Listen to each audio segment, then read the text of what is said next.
Okay, so let's talk about the list of things that we did not like in the garden last year. And I have my cheat sheet here because I don't want to forget anything. So top one has to do with dahlias and voles.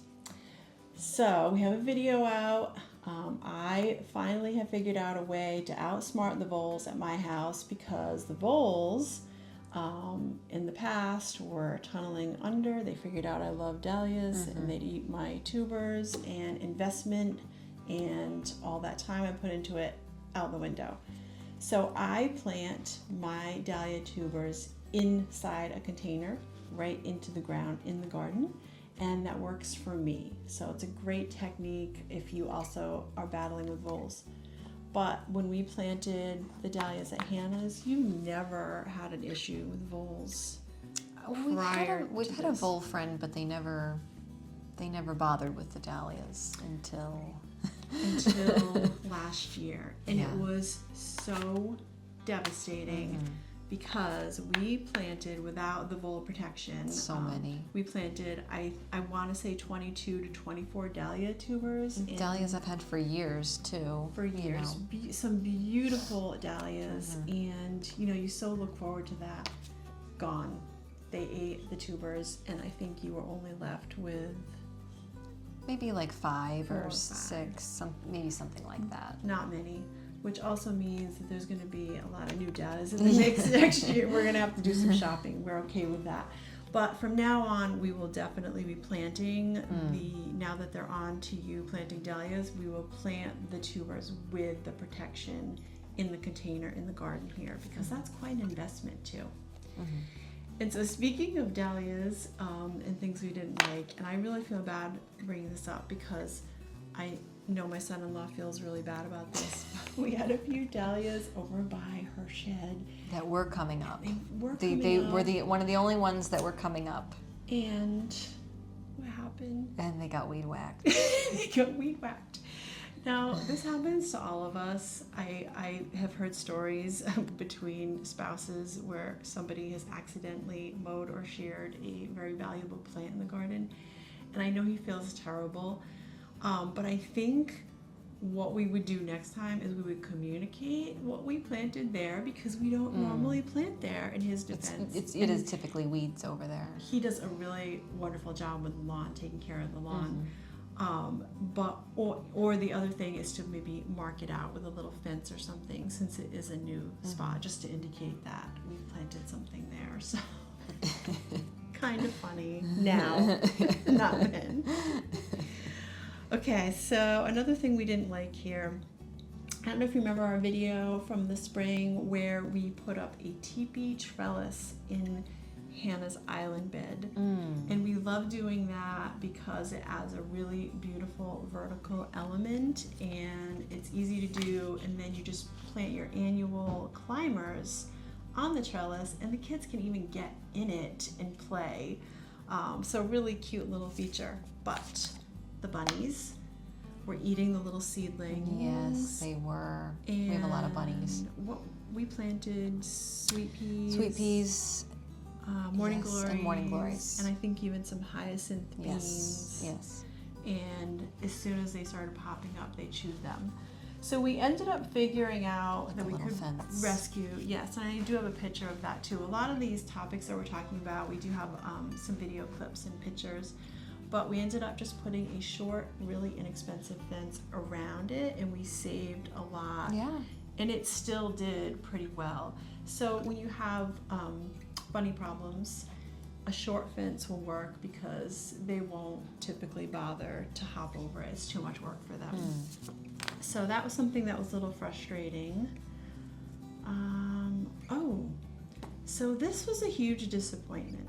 So Hannah and I both planted that new phlox variety, and at your house we did a video on it when we reworked the front of Hannah's house where she has her hydrangea tree. We planted some new perennials and we extended the garden, and then we planted some things. Right, that was a fun video because Jonathan helped us. But we planted, it's a tall phlox variety, and it's called Volcano Lilac Splash. So purple, you all know how much I love purple. We were super excited. I think it was supposed to be lightly fragrant. And I planted it at my house as well. Didn't come up. I mean, actually, I think we planted a group of 3, and at my house, I think I did 3 or 5, and just like one little sprout. So that was terrible. Yeah. So we lost those. So I would say, because they were planted in 2 different yards, that they're probably not a very reliable perennial in our zone anyway, which by the way is 6B. So also in that area, we have a window box. And this was terrible. And again, we can laugh about it now. But we were doing the window box, actually for you guys, we did a video on evergreens in Hannah's window box. It was for fall, I think, for right? fall, because we did one with each season, and it was all about just decorating around the evergreens and keeping those as a nice foundation. That was a great trend, by the way. I really love evergreens and window boxes, but we were reworking it for the fall, and right as I was working, I got to the end of it. There was a snake coiled up in the window box. A big snake, not a little one. Not a little snake. And I don't know if you know, I have a big phobia of snakes, and I know some of you are gonna say, oh my goodness, they help you in the garden. They do, but it doesn't make them any less creepy. And they startle you. Yeah. We were terrified, and I think it was just that shock factor. And to this day, we're still like, how did that snake get up in the window box? What was he doing in there? What was he doing in there?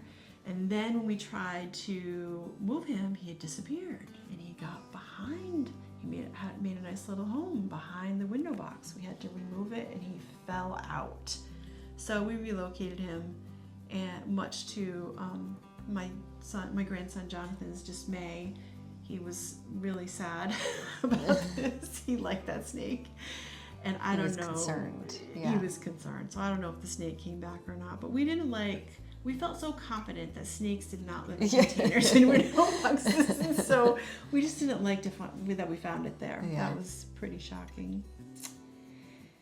And then you mentioned the tent caterpillars. Yeah, I did have some struggles with tent caterpillars this year, but we replanted a brand new weeping cherry in my back garden, which I'm very excited about, but it already had some tent caterpillars on it.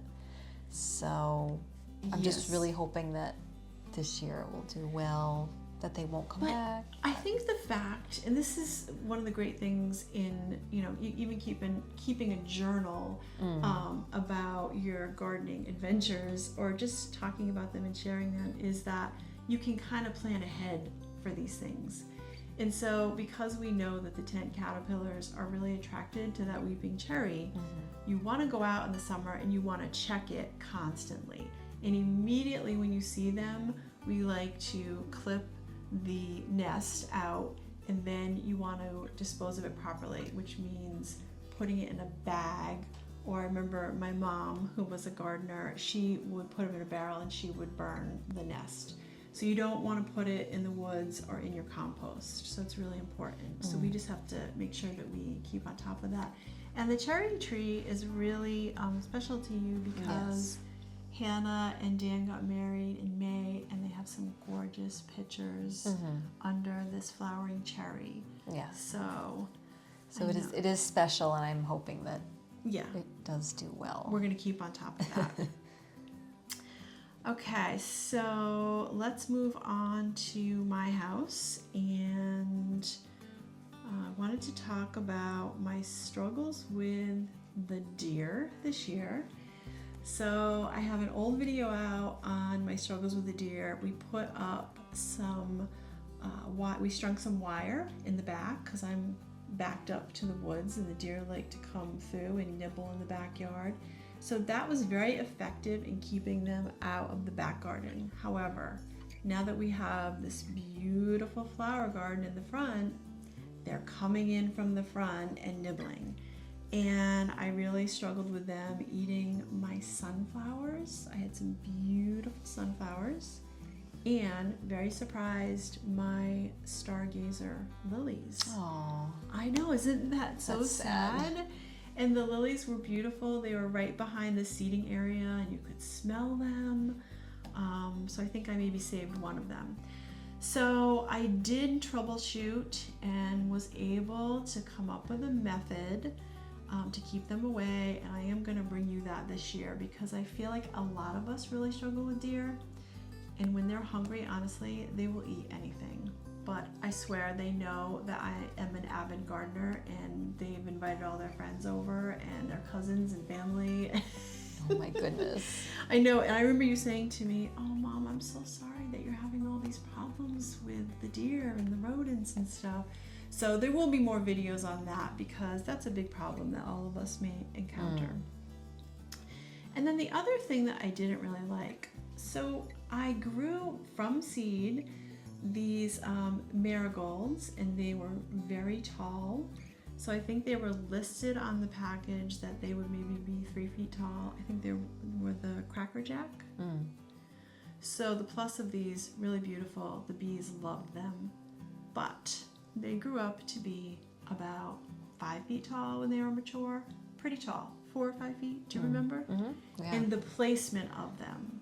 So that's what I really didn't like. I ended up putting them in a spot where I would have liked a shorter flower because we have a beautiful view in our front yard of the pond and it just kind of blocked the view. So the placement of them, because they got so tall, I really didn't like. So that's a, I guess a design thing that I really didn't like.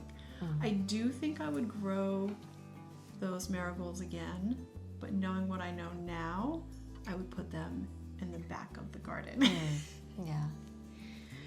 So we also have something on our list that pertains to vegetable gardening, and that was our squash crop. Now Hannah and I planted some, it was the yellow squash. Yeah, yellow squash. And zucchini. Yep. So squash at both of our houses, and it was a bust. Yeah. Not a very good year, and typically they're pretty easy. And you have so many that you end up giving them, bringing them over to your neighbors and giving them away. And this year, neither one of us had, I don't think, any squash. I didn't. So I talked to some other gardeners in my neighborhood actually, and they were complaining about the same thing. So at first I was thinking it was maybe the seed, but now I'm thinking it was the year. So last year was not the year of squash, not the year of the squash, but if you have watched our other video on what we liked, it was the year of the hydrangea and clematis.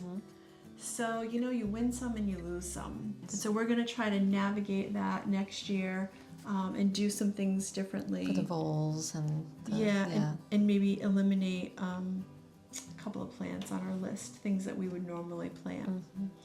So I think that's it for today, but I really hope that this video helped all of you at home, and we would love to hear from you what worked and what didn't work in your garden. And if you haven't seen our video on what worked, what we liked last year, please go ahead and view that. That's equally as important. But that's it for today. And if you liked our video, please go ahead and give us a thumbs up. We love gardening. We love sharing it with you. And subscribe to our channel for some future gardening fun with us.